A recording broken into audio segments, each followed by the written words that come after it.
Vad lemavakshe Hashem, the committee of the seekers of Hashem, and we are learning about the importance of learning in a Habura, learning in a group together. And we said last time that we did this, in short, that a group of people that learn together, when the time of the hardships of Mashiach come, they will be separated because they took time out of their life to think about Hashem.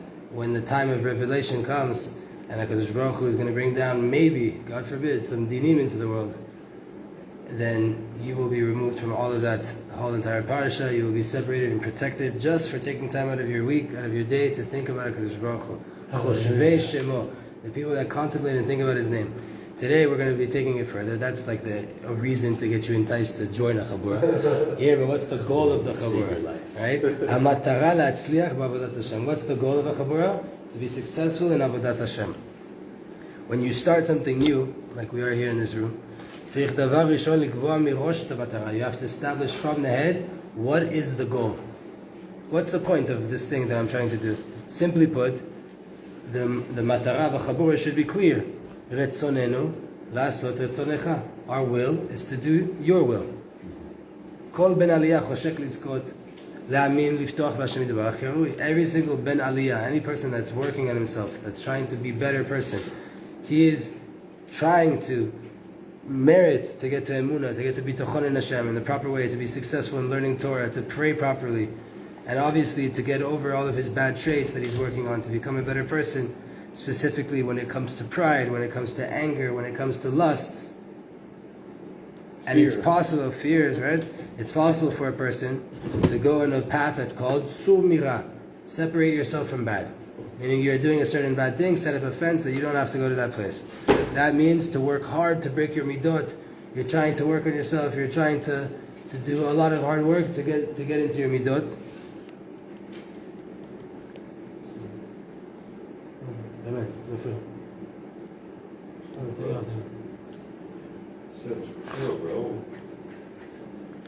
To get to work on these midot, to work hard to fight every single midah, every single bad midah that he has, to not allow these midot to rule over you. But the greatest of people that worked on their midot, Rabbi Yisrael of Salanter, right, that started the Musar movement, right? He says, "Shalishbor midah achad ze kashe yoter miladat shas." To break one midah, to perfect yourself just in anger or in fear or any of those things, to work on one of those and to fix it is harder than finishing all of Shas, all of the tractates of the Gemara and knowing them and finishing, right?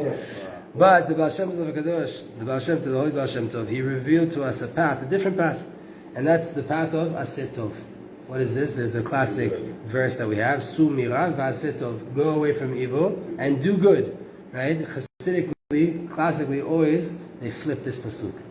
Do good, and then you, by way of that little bit of good, that little light that you have, you'll be able to push yourself away from bad, right? So Baal Shem Tov revealed to us, after the Musar movement, already he reveals to us a way, no, not after the Musar movement, Rabbi Yisrael was after the Baal Shem Tov. The Baal Shem Tov revealed to us a path of proactively working on yourself. Not just trying to suppress a bad thing that you have and to fix it, but to proactively do something. Aseh Tov.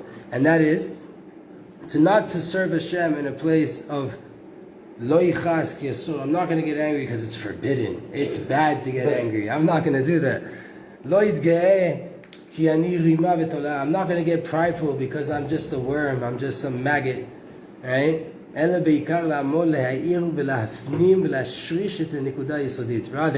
you should work hard and put an effort to try to illuminate and to internalize and to root down and to anchor down the most fundamental point. Everything is just Hashem. There's nothing besides Him, and by way of this, then you'll automatically or much easier come to Sumira. Right? You'll be able to separate yourself from negative things once you realize behind everything that you experience, whether it's a mitzvah or it's an attempt to get you to fall into an avera, it's all Hashem behind everything. For example, according to this path that the Baal Shem Tov revealed, when a person has an arousal of anger on something that his friend did, straight away he should think, It's not him that's annoying me. It's not him that's bothering me. It's not him that's making me angry. It's Hashem that's doing it. Hashem is doing everything. By way of this, he will calm down from his anger. When this becomes rooted inside of him, then he's not even going to get an arousal. He won't even have the arousal of fear or of anger or of any of these other things. Straight away, it will be clear to him. Hashem told him to curse me out. Hashem told me to annoy me. And when this sense of pride gets aroused inside of a person, and he'll think then, Hashem is the Bala Chokhmah, Hashem is the wisest, He's the master of wisdom, He is wisdom. And it's not me that's learning, it's not me that's understanding. By way of this, you'll melt away, you'll evaporate all of the pride that you're feeling. And when this gets rooted in your heart, then you won't even have an arousal of pride. Because it's clear to you, and you're living it. The truth is alive inside of you, that Hashem Hashem was inside my learning, it wasn't me that really understood it. And so too, when you're trying to deal with lusts, right? He brought these as the main three things that you should try to work on: anger, pride, and lust. And when you're dealing with lust, by way of a person knowing that everything is just from the light of Hashem, he'll understand that there's no such thing as good inside the negative thing. There's no such thing as good inside the sin. The Avera, it's not good. Because what could be good inside a thing that Hashem told me is forbidden for me to do? No. Hashem is the source of good. He told me not to go there. He's lying to me. There's some good there that He doesn't want me to have. For sure, He knows more than me. And He told me, that place is not for you to go there. There's nothing you can do there. Like we learned also in regular B'yam Tekecha, how do you elevate the sparks? Because there has to be a spark. A pig is alive because there's a spark. So but you can't eat the pig. So how do you elevate the spark of the pig? By not eating it, you elevate it. By not doing it, not engaging with it, you elevate it that way. And so, and כמובן דרך זו תועיל לעילה לעלייה עצומה בכל עבודה.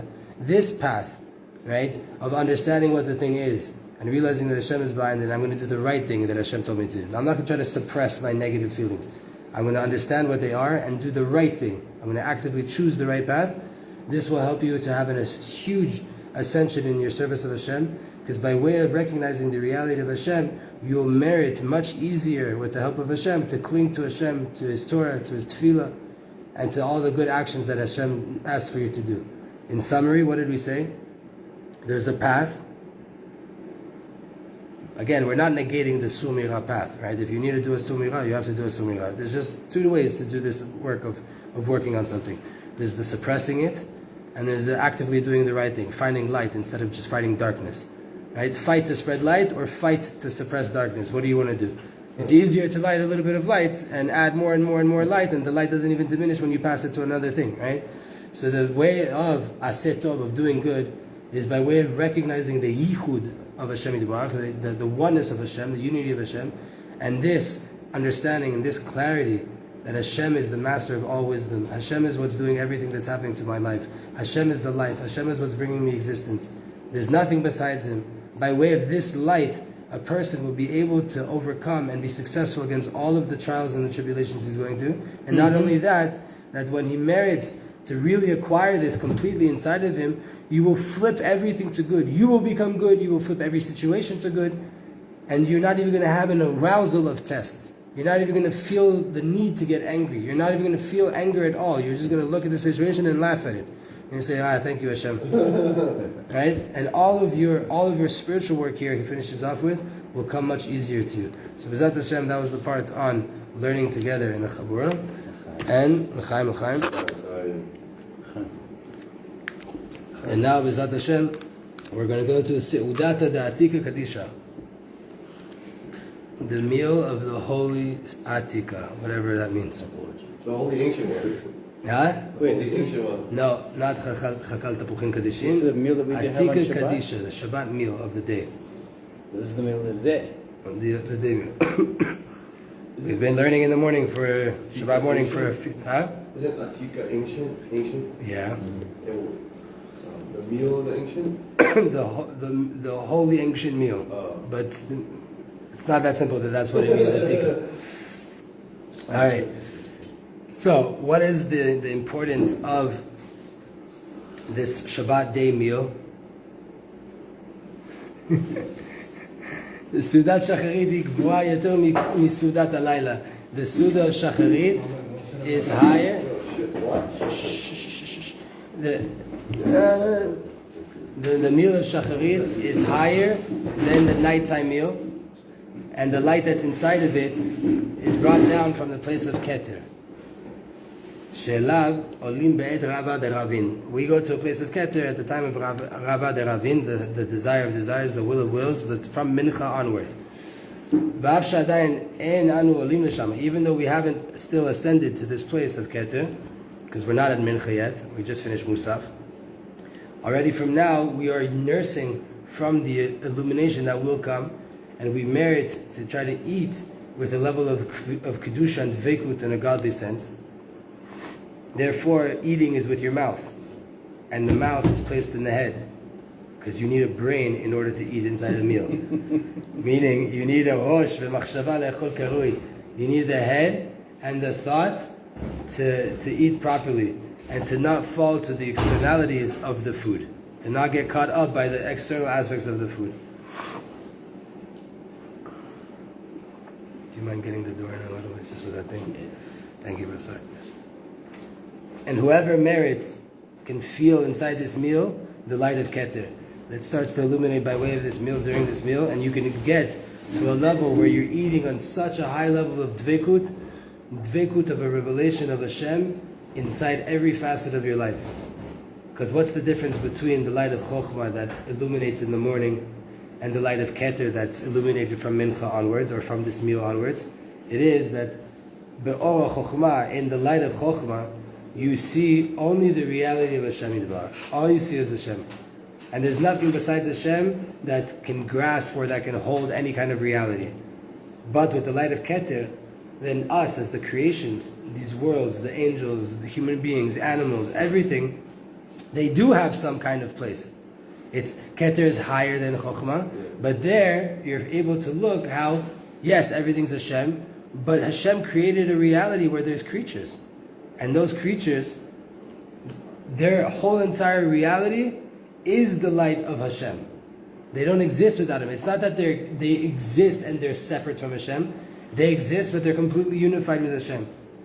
And they're not separate. They're not their own entities. V'ine, within this light of Chokhmah, which is the light of the morning of Shabbat, there's no so much movement and action from the side of the creation, of us. There's not so much that we can do. You're just nullified and taking immense pleasure in the godly light. And therefore, when you come to eat on the level of Chokhmah, it's not still complete. You can't eat, right? We don't eat in the morning on Shabbat, right? Only until you do Kiddush. Why? Because when you're in the level of Chokhmah, as a creation, how could you eat? If everything's godliness, how could you eat in the morning? If you haven't... Because God's in the food. No, but you don't have that yet, though. You're already in a place of God. You're in a place of completely godliness. There's no such thing as food in the world of Chokhmah. Physical food. No, it's all just the light of Hashem. Right? It's Hashem. We'll learn it when we get into the book on Kabbalah, which we'll be doing soon. But in the reality of Chokhmah, everything is nullified. So how could you eat? How could you do the action of eating if you're nullified? If you don't even have... You don't even exist to the level where you could do something so much. What's the idea of eating? To take the creations and bring them back, ascend them back to their root. And on that level, there's no revelation. On the level of Chokhmah, there's no revelation to creations. It's just all godliness. There is no such thing as revealing to the creation. There's no creation to reveal to. It's included inside the light. But since right now, there's already an illumination of Keter in the meal of Shabbat morning, then you can eat properly. Once you've already brought down Keter in Musaf, now you can eat, now you can do it in the right mindset. Therefore, this meal is called Seudata Da'atika Kadisha. Because the mochin and the light, the intellect and the light that's brought down from this supernal place this place is called Atika Kadisha. Right? Shua Keter, which is the place of Keter. And the truth is, on the level of Keter itself, Keter itself has an ascension at this time.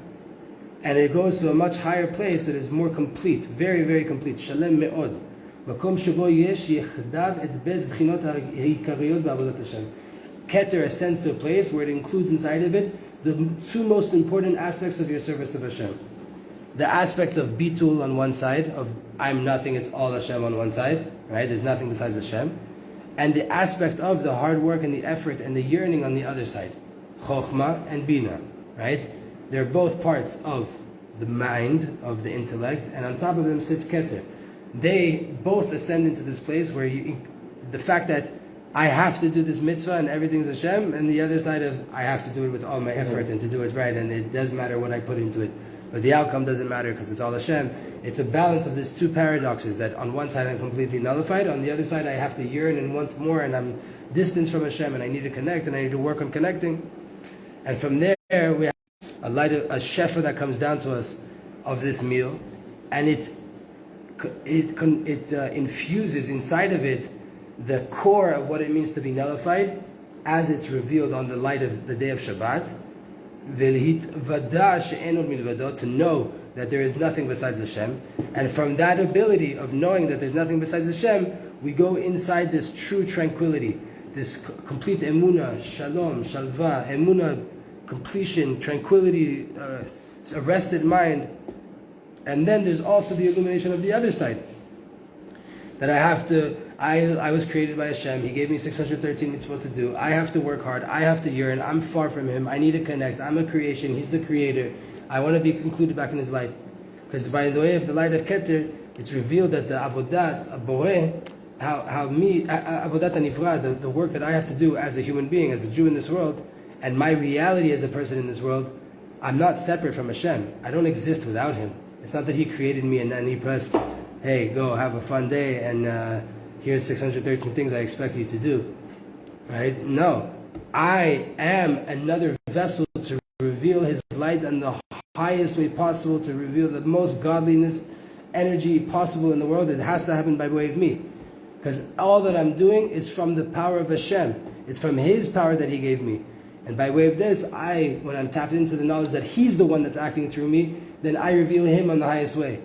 And even what appears as if I have my own reality, the truth is, all it is the light of Hashem acting through me. That's the download of Shabbat morning. Wow. From next week on, we'll be going into Ra'ava de Ravin, the will of wills, the time of Mincha onwards, after your day meal onwards.